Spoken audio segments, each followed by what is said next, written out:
کیف اگلی صبح فجر ہوتے ہی اسے لینے آ گیا تھا۔ پہلے اس نے مالا سے دوبارہ اس کا ٹیرس دیکھنے کی اجازت مانگی۔ چوکیدار اس نوجوان کو اوپر جاتے دیکھ کے گھورتا رہا، لیکن اس نے پرواہ نہیں کی۔ ہر طرف سے ٹیرس کا جائزہ لیا، پھر گھر کے لاکس چیک کیے، کھڑکیوں کا جائزہ لیا۔ جب مطمئن ہوا تو نیچے آیا اور ان کا سفر شروع ہوا۔ وہ لانگ روٹ پہ ڈرائیو نہیں کرتی تھی کیونکہ کر نہیں سکتی تھی، اسے متلی ہوتی تھی، اس لیے وہ پچھلی سیٹ پہ کھڑکی سے سر ٹکائے سونے کی کوشش کرنے لگی۔ چلنے سے قبل اس نے ماں کو میسج کر دیا تھا۔ اب ہر گھنٹے بعد ماں کا میسج آتا تھا، کہاں پہنچی ہو، خیریت سے سفر گزر رہا ہے؟ وہ مسکرا کے جواب دیتی اور فون رکھ کے آنکھیں موند لیتی۔ وہ بھی خاموشی سے ڈرائیو کر رہا تھا۔ کچھ لیں گی آپ؟ قیامت عام اسٹیشن پہ کار اندر لے جاتے ہوئے کیف نے پوچھا۔ جواب نہیں آیا تو اس نے گردن موڑ کے دیکھا۔ وہ سر سیٹ کی پشت سے ٹکائے آنکھیں موندے ہوئے تھی۔ سر قدرے ترچھا پڑا تھا، ایک طرف سے کیچر سے نکلتے بالوں نے آدھے چہرے کو ڈھانپ رکھا تھا۔ ساتھ سیٹ پہ ٹوکری میں ننھے ننھے پودے رکھے تھے۔ وہ واپس سیدھا ہو گیا، چہرے پہ اضطراب پھیلا، کرب سے آنکھیں بند کر لیں۔ اب بھی وقت تھا، وہ اس کو سب کچھ بتا سکتا تھا۔ وہ یہاں کیوں ہے، وہ اس کو کیسے دھوکہ دے رہا ہے۔ وہ یہ ڈیزرو نہیں کرتی تھی کہ وہ اسے دھوکہ دے۔ اس میں اور ظہیر میں فرق ہونا چاہیے تھا۔ کیف نے آنکھیں کھولیں، ونڈ سکرین کے پار دیکھا۔ دنیا ویسی ہی تھی جیسے اس کی آنکھیں بند کرنے سے پہلی تھی۔ آنکھیں بند کر لینے سے حقیقت نہیں بدل سکتی تھی۔ اسے خاموشی سے صرف اپنا کردار ادا کرنا تھا۔ اسے اس لڑکی سے ہمدردی کرنے کی ضرورت نہیں تھی، اسے اپنے مسئلے حل کرنے تھے۔ وہ اس کو دھوکہ ضرور دے رہا ہے، لیکن ساتھ ہی وہ اس کی حفاظت بھی کرے گا۔ کیوں حساب برابر ہو جائے گا۔ بس 2 ماہ وہ اس کی نوکری کرے گا اور پھر کہیں غائب ہو جائے گا۔ وہ اسے بھول جائے گی اور معاملہ دفن ہو جائے گا۔ بس 2 ماہ اور۔ کشمالہ کی کھڑکی کے شیشے پہ دستک ہوئی تو اس نے چونک کے آنکھیں کھولیں، پھر شیشہ نیچے کیا۔ کیف باہر کھڑا کافی کا کپ اس کی طرف بڑھائے ہوئے تھا۔ ریسٹ ایریا آ گیا، وہ خود سے بولی اور کپ تھام لیا۔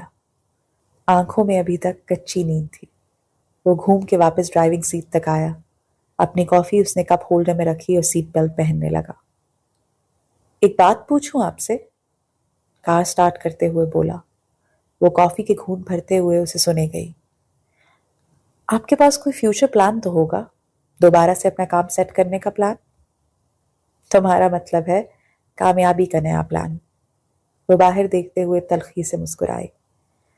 اسکول سے یونیورسٹی تک، کتابوں سے انٹرنیٹ تک، سب یہی سکھاتے آئے ہیں کہ کامیاب کیسے ہونا ہے۔ کوئی یہ کیوں نہیں سکھاتا کہ ناکام کیسے ہونا ہے؟ جاب چلی جائے گی تو کیا کرو گے؟ کام میں نقصان ہوگا تو کیا کرو گے؟ صفر سے دوبارہ کیسے شروع کرو گے؟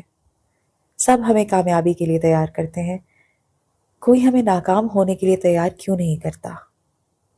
میرے خیال میں انسان کا ایکسیڈنٹ ایک دم سے نہیں ہوتا، پہلے نیئر مسز ہوتے ہیں تاکہ ہم سنبھل جائیں، ریڈ فلیگز نظر آتے ہیں۔ ظہیر کے بارے میں بھی آپ کو نظر آئے ہوں گے، وہ ڈرائیو کرتے ہوئے سنجیدگی سے کہہ رہا تھا۔ کشمالہ نے سوچتی نظروں سے اس کے کندھے کی پشت کو دیکھا۔ کیا تمہیں قرضوں میں گھرنے سے پہلے ریڈ فلیگز نظر نہیں آئے تھے؟ طنز نہیں کر رہی، اس لیے پوچھ رہی ہوں کیونکہ تم بہت سمارٹ لگتے ہو۔ پھر اتنا نقصان کیسے کر لیا اپنا؟ کیف نے گہری سانس لی۔ ایک اچھا بزنس مین بننے کے لیے سمارٹ ہونا کافی نہیں ہوتا۔ پھر کیا چاہیے ہوتا ہے؟ ایک آئیڈیا، ایک یونیک آئیڈیا، اس آئیڈیا سے محبت کرنا، پھر اس کے گرد بہت محنت سے اپنے کام کو تعمیر کرنا۔ اس کی آواز میں جوش سا بھر گیا تھا۔ پھر اس آئیڈیا کو کامیاب کرنے کے لیے ایک اچھی ٹیم بنانا اور بیچنے سے پہلے اپنی ٹارگٹ آڈینس کا علم ہونا، اپنے کام کی کوالٹی اور ویلیوز پہ کبھی سمجھوتا نہ کرنا۔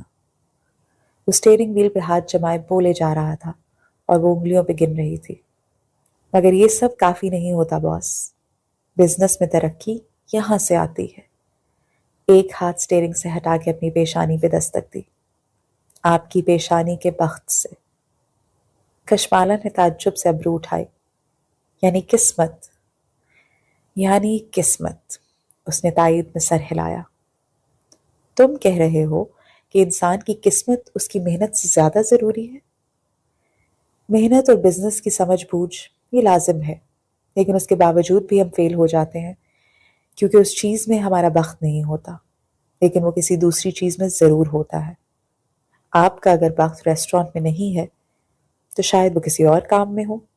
اب بتائیں، کیا میں اسسٹنٹ پوزیشن کے لیے ہائر کر لیا گیا ہوں؟ جانتے ہو تم اور میرے پرانے ڈرائیورز میں کیا فرق ہے؟ وہ میری طرح اسٹریٹ اسمارٹ نہیں تھے، وہ اتنا بولتے نہیں تھے، اور چہرہ موڑ کے باہر دیکھنے لگی۔ اس سے بہتر اسسٹنٹ کشمالہ کو نہیں ملنے والا تھا، لیکن ابھی وہ اس بات کا اعتراف نہیں کرنا چاہتی تھی۔